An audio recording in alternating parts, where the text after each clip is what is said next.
What's going on, guys? Another Tesla video for you.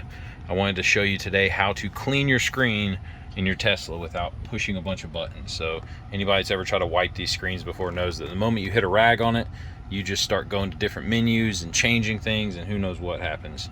So Tesla has come out with and they've had it for a while, a mode on your screen that you can enter that'll allow you to clean the screen without pressing anything. Real simple to get to. So if you hit your home button here and you get to your control screen, you're going to go to a tab here that says display, and then right here is a handy button called screen clean mode. So if you press that, it will turn your entire screen black. You can see how smudged and dirty my screen is. It definitely needs it.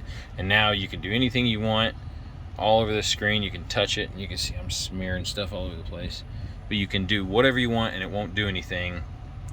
Hold that button to exit, and I think you have to hold it for like 5 seconds. 3, 2, 1, and then it takes you right back out into your normal mode. So super simple, but if you don't know about it, this will save you a lot of hassle when you're cleaning the interior of your car.